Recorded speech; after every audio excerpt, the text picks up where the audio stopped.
Friday. It's the Mac Roundup from the shed. Friday evening. So the work week is done. So actually for a lot of you people in the UK, the work week's been done for a while. Usually on Fridays, Snobby Scrap Picker has a live going on. So if I'm able to at work, I try and have it up on one of my screens there, and just so I can check in and drop in and out of the conversation when I'm able to. But the only problem with that is, I think it's the evening over there. I think it's about 6 or 7 o'clock at night over there when they have it. So, you know, everybody's relaxed. Ian's in his shed there having a beer and a whiskey, and, you know, I'm still stuck at work. So, you know, it makes me kind of jealous there for the end of the day. Of course, by the time I get home and get out here, everybody over there is already gone to bed, but be that as it may. Still happy that it's Friday.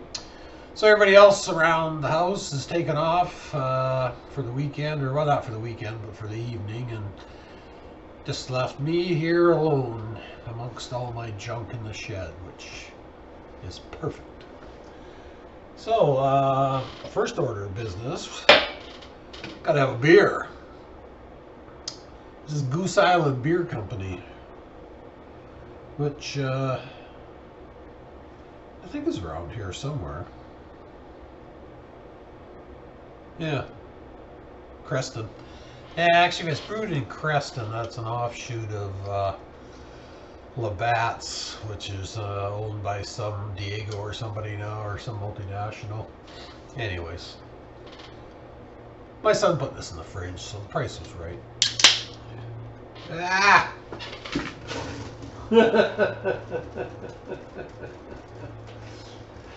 That's bad.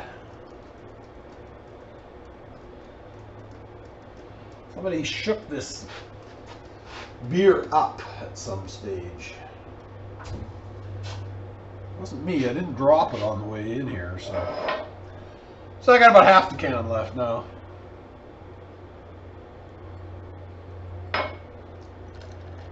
Huh.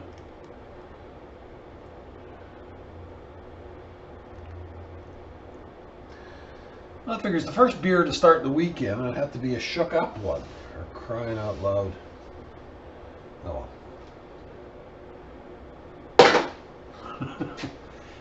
Still can't dampen my spirits. Let's see. I'll be right back. I got some paper towel.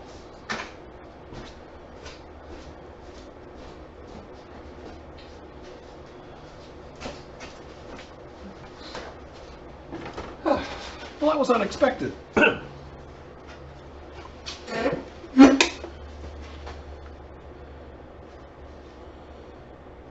Strong ale. This is supposed to be strong ale, 5.9%. So a little bit stronger than normal. So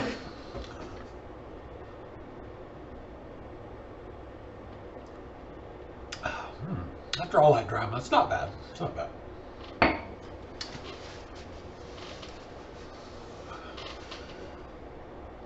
So I've been a little bit away from YouTube lately. Just busy with a few things. It got bitterly cold here, and it was snowing every day, so I was doing a lot of snow shoveling. And then we had some problems with our internet for a day or two. Got that sorted, but it's a router problem in the house there.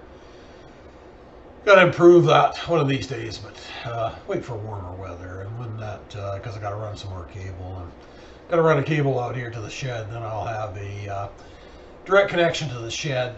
I found with StreamYard, if I go into a live, it's not bad going through the Wi-Fi, but if I try and host a live, then there's too much data back and forth, so the wireless starts to bog down. But anyways, these are all concerns to be addressed in the future. So I stopped at the liquor store on the way home. I got a new single malt somewhere. It's over there. I haven't tried yet, so I'll crack that maybe on Sunday. And the gal at the liquor store gave me this cup here. Arbor Not sure how you pronounce that, to be honest. Anyways, brand of single malt. So here's my new single malt cup. And also I got another craft brew. I've got a couple of those outside. I'll try it once this fizzed up beer is done. I'll be into those. I don't know if anybody's been following this flu business or coronavirus in China, but you know, I'm not a conspiracy person, but I'm starting to find it a bit alarming when you see some of these social media videos and stuff coming out of China. Like the Chinese government, they've cordoned off something like 20 million people. You know, like half the population of Canada basically is under quarantine. And they're going around and spraying the roads and fumigating areas, and everybody is, all the government people trying to contain it are pretty well dressed up in hazmat suits and everything. So hopefully they're just being cautious, but to me it may be possibly more serious than they're letting us believe.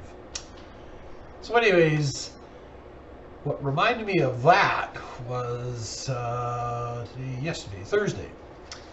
One of our guys was doing some work in an underground parking garage, changing some light fixtures. So had a bunch of this blown-in insulation there, and it was kind of coming off a bit. So I said, well, go up to our jobber there and get some dust masks, which are these guys here. These are made by 3M.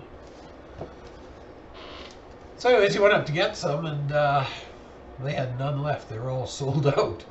So after a little checking, you can hardly buy these anywhere in the province right now. People are just freaking out. They're going in and buying these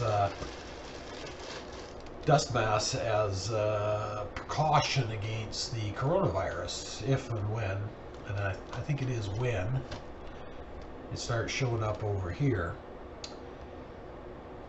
So these are N95 respirators. So the 95 means that it filters out 95% of particles of a certain size. At least 95 filtration efficiency against solid and liquid aerosols that do not contain oil. I'm not sure how big these particles are either, but didn't say. So anyways, so these working perfectly filter out 95% of the particles. So that's 5% of the coronavirus particles in. So they make a version of this too that's an N100, and supposedly that's 100% of particles of a certain size, though. Yeah, you have to go on the internet to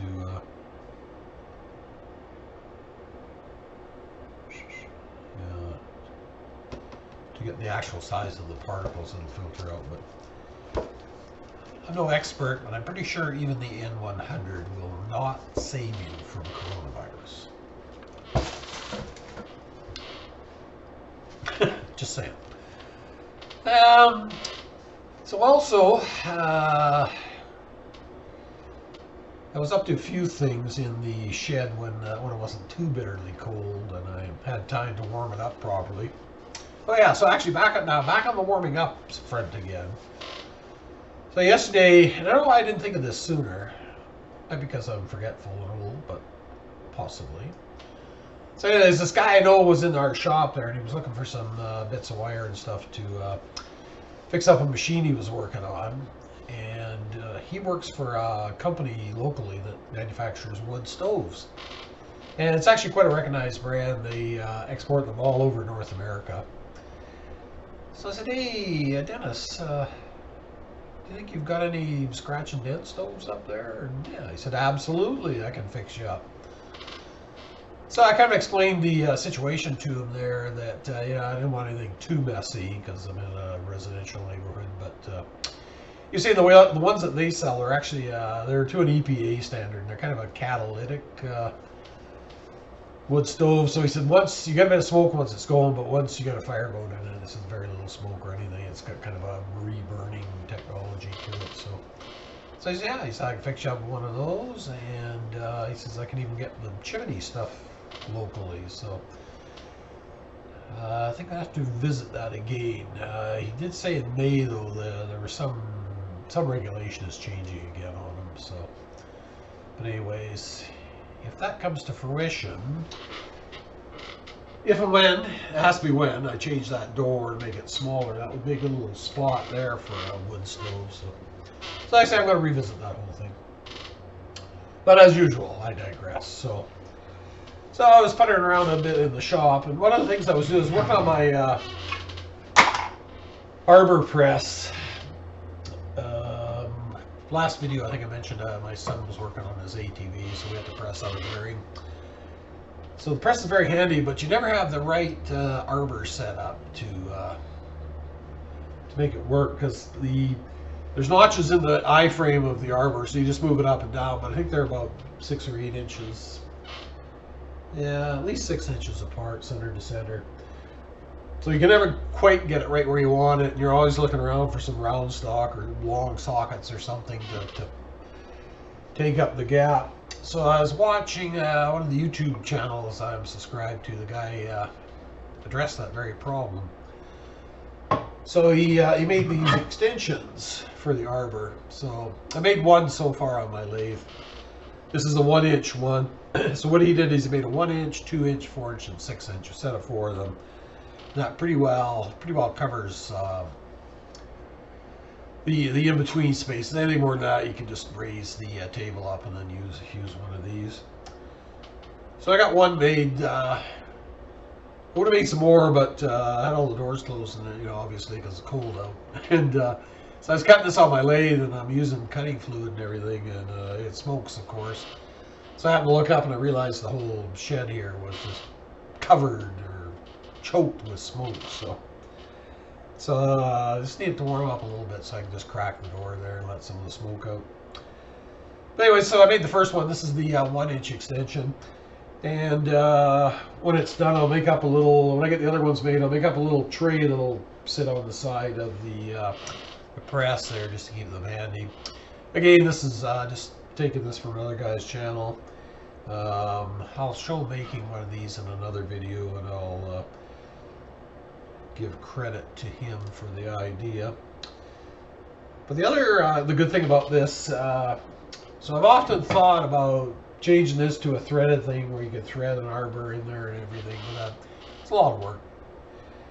So what he did to get around that solution is, I don't know if you can see it very well, but I drilled a 1/2-inch hole in here with a milling machine, used a mill cutter, 1/2-inch mill cutter, drilled a 1/2-inch hole in there. Then I got some of these rare earth magnets from Lee Valley. So that, believe it or not, that little magnet will pick up 9 pounds apparently. So what that does, put that in there, and it just locks that in place, so you can get your other 2 hands free to do whatever you're trying to do. You're not trying to hold your spacer up there with one hand. So it works really slick. So like I say, I'm going to build 3 more of those, maybe this weekend, or I'll try and start out this weekend anyways. So I had some round stock that was about the right size, so that worked out not too bad. Like I say, that's another project in the making. Then also, a while back I bought one of those recoiling air hoses, so that worked out really well. So I got me thinking, I'm going to got a couple of these things. I'm going to put these recoiling power cords. Come on. Does recoil. There we go. So anyways, I've got outlets in the ceiling here, so I'm going to actually screw a couple of these up in the ceiling, and then you've got your triple cord ends, kind of, that way you're not extension cords all over the place when you need to power in a certain place. I'm going to try and get one of those at least up this weekend as well. Nothing else planned for this weekend. I just got to run into our other shop drop something off, but other than that, the weekend is wide open. Well, I shouldn't say that. I got to go to dinner on Sunday, but anyways, mostly open. So hopefully it'll give me time to accomplish a few of those projects here in the shed. So the beer's pretty well calmed down now.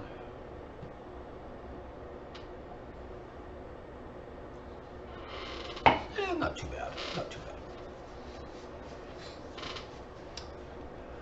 So actually there's a Lee Valley Tools in the town north of me.